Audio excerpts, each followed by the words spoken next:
Bonjour William, aujourd'hui on se retrouve pour un nouveau podcast. Le sujet portera sur l'homosexualité. Dans une société où l'homophilie et même le mouvement LGBTQ+, etc., prend de l'ampleur, plusieurs se posent des questions. Est-ce que l'homosexualité est un péché? Si oui, pourquoi c'est un péché? Et les personnes qui le sont, est-ce qu'elles sont perdues d'avance car la Bible dit que c'est une abomination? Mhm. Oui, c'est cette question. Je sais que c'est une question qui revient tout le temps. Où dans le milieu du christianisme, parfois les gens sont toujours aptes à utiliser. Récemment, encore dans une discussion que j'avais avec quelqu'un qui me disait qu'il avait un ami homosexuel à qui il a dit que c'est une abomination. Il y a souvent ça qui revient, mais c'est triste. Pourquoi? Parce que on a l'impression que les chrétiens ont hiérarchisé le péché. Ouais, c'est vrai. Donc, l'homosexualité, c'est une abomination. Voilà le point. Mais ils oublient que l'orgueil, c'est une abomination aussi. Mhm. Tu vois? Oui. Il y a aussi l'idolâtrie, c'est une abomination. Deutéronome 7, verset 25 à 26. Tu vois? Et Mhm. Deutéronome 27, le verset 15, c'est une abomination. Nous avons aussi ceux qui invoquent les morts, les esprits, c'est une abomination. Donc, quand vous partez chez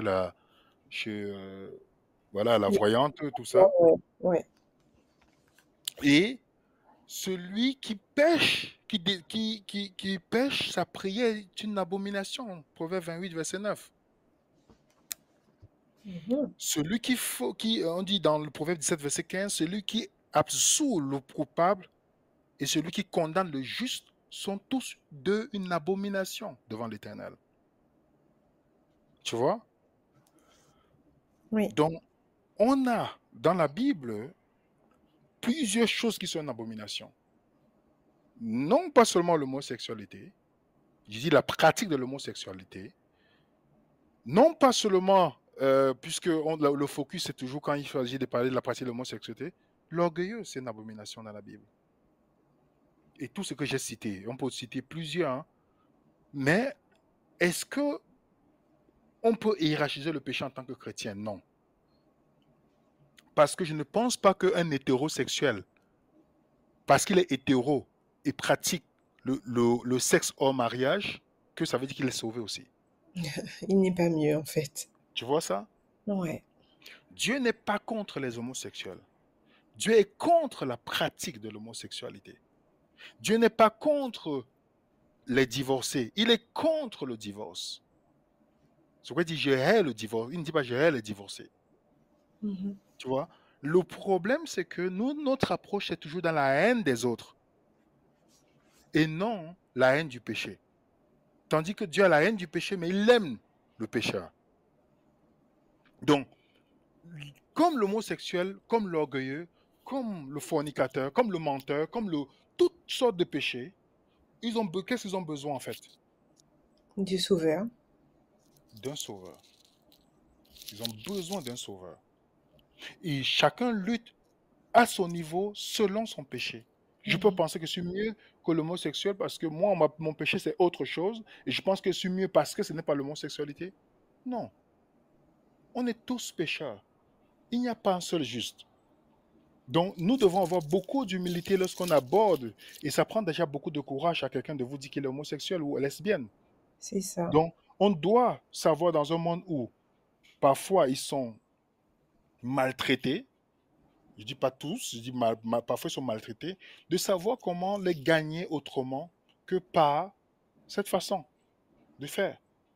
Mhm. L'amour seul peut éveiller l'amour.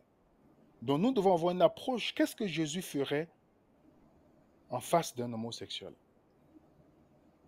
C'est une question qu'on doit se poser. Qu'est-ce que Jésus ferait? Dans Luc chapitre 15, tu peux lire pour nous, s'il te plaît. Oui. Alors, Luc Luc chapitre 15, 15, verset 1er à 2. verset 1 à 2. Tous les publicains et les gens de mauvaise vie s'approchaient de Jésus pour l'entendre. Et les pharisiens et les scribes murmuraient, disant, cet homme accueille des gens de mauvaise vie et mange avec eux. Mhm. Cet homme accueille des gens de mauvaise vie et mange avec eux. Qui fait le reproche à l'homme le plus saint du monde ici? Les pharisiens, C'est les les religieux. religieux. C'est les religieux. Si tu mets dans la liste des gens de mauvaise vie, qu'est-ce qu'on peut mettre dedans? On peut mettre tout. Ouais, tout. Mais ces gens de mauvaise vie ils veulent écouter l'homme le plus saint du monde. En fait, Jésus attirait les gens de mauvaise vie parce qu'ils sentaient en lui, ils étaient attirés par la personne de Jésus. Donc, est-ce que notre message, on ne dit pas de diluer le message du christianisme. Jésus n'a jamais dilué le message du christianisme. Mais est-ce que notre message leur donne la possibilité de savoir que ils ont besoin d'un sauveur uniquement? Exactement. Jésus s'adaptait à ses interlocuteurs. Et Ouais, il abordait une stratégie en fonction de qui il avait en face de lui. tout à fait, en allant les rejoindre là où ils sont, Ouais, pour les amener là où ils doivent être. c'est ça. Et qu'est-ce que les croyants font aujourd'hui? Ils pensent qu'ils sont toujours mieux que les autres. Ils pensent qu'ils sont toujours mieux que les autres.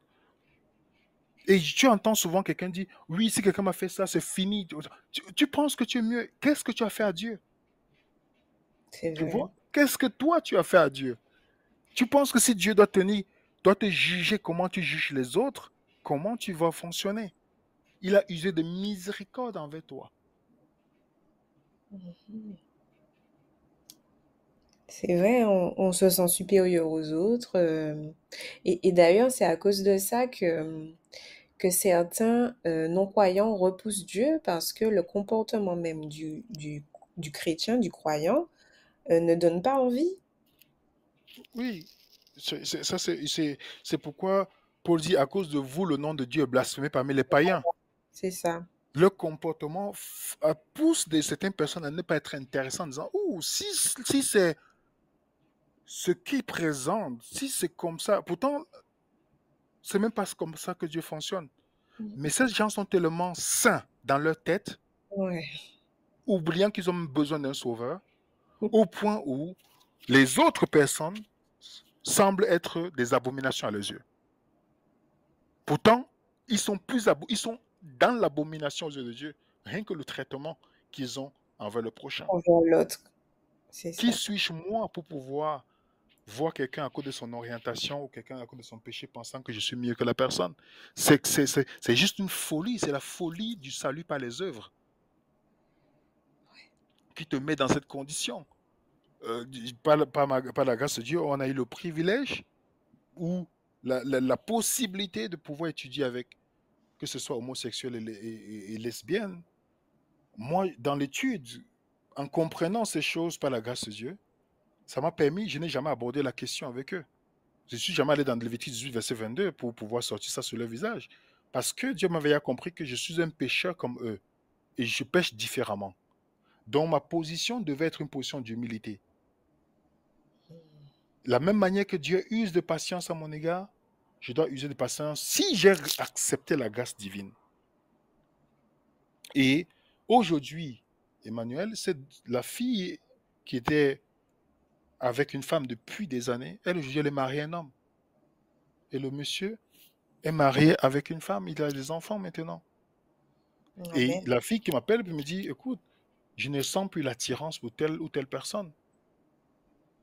Donc, sa lutte, le Seigneur, gloire à Dieu, lui a donné la victoire.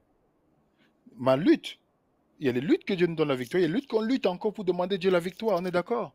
C'est ça, oui, oui, oui. Donc, je dois user la patience avec d'autres personnes par rapport à ça. Exactement. Et c'est pourquoi la vie, euh, quand on n'a pas réellement Jésus, hein, il te dit, être chrétien, ça ne veut rien dire aujourd'hui. Mais quand on n'a pas réellement Jésus, il est difficile de pouvoir être connecté au pécheur. Il est difficile d'aller chercher le pécheur, en fait. Parce que ça prend vraiment cette transformation de la grâce dans ta vie, sachant que tu mérites que la mort, mais tu es gracié par Dieu. Alors, quand tu viendras, tu iras vers les autres, c'est seulement pour leur montrer la solution qui est Jésus. Pas C'est parce ça. que tu vas pas te frapper la poitrine et t'asseoir pour parler du péché de l'autre. Tu dois plutôt aller gagner la personne. La personne se sent déjà mal parce qu'elle est jugée dans la société. Ne en rajoute pas du tout. Tu vois? Oui, c'est ça. Tu iras en tant que pécheur et pas en tant que personne parfaite vers l'autre, quoi. Oui, et ça, c'est ça le problème dans la société aujourd'hui et même dans le christianisme. Nous, on peut donner une autre image. Qu'est-ce que Jésus ferait? Il serait assis avec les gens de mauvaise foi discuter. Tout à fait. Il pourrait discuter d'autres sujets, discuter d'autres choses avec les personnes. Et ces gens-là, voilà, ils grandiront. Ils vont grandir dans leur croissance. Comme la fille, je n'ai pas eu une date pour savoir c'est elle qui m'a appelé pour me dire, écoute, je n'ai pas donné de date. Mhm. Est-ce que qui, Emmanuel, s'est baptisé en étant parfait, sans péché? Personne, sauf Jésus. Voilà. Tu vois? Donc, si je comprends ça, parce que un homosexuel qui est conscient que c'est un péché, la pratique, hein, la pratique de l'homosexualité, que c'est un péché, et qui demande à Dieu, et qui prie tous les jours, tu dois l'accompagner dans la prière et dans l'amour,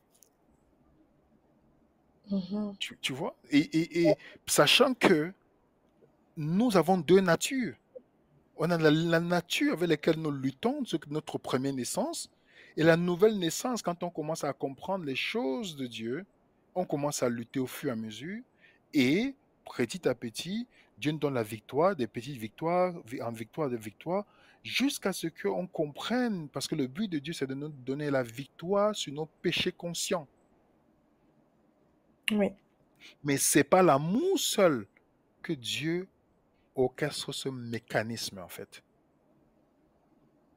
Ce n'est pas le nombre de jeûnes et la prière. Oui, tu peux jeûner, tu peux prier, mais c'est beaucoup plus pas l'amour. C'est l'amour. Le Saint-Esprit met l'amour de Dieu dans ton cœur et cet amour te pousse à grandir dans le Seigneur, dans ta sanctification pour ressembler à Jésus.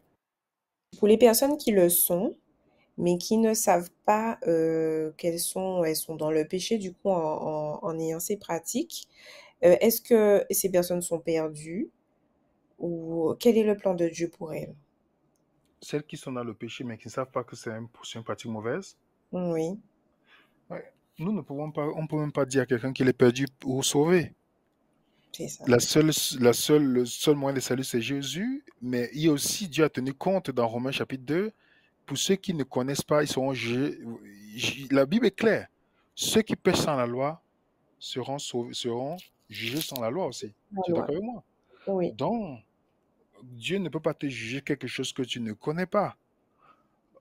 Euh, nous tous, on a eu dans une période du christianisme où, au début, on ne savait pas que telle chose est un péché. Pourtant, on est devenu chrétien. Après, un jour, le Saint-Esprit nous éclaire. On dit, waouh, c'est un péché. Mm. C'est ce qu'on appelle la marche chrétienne, pas la course chrétienne. Donc, de la même manière, Dieu sait où ces personnes sont et il les jugera selon leur lumière, la lumière qu'ils ont reçue, selon la Bible.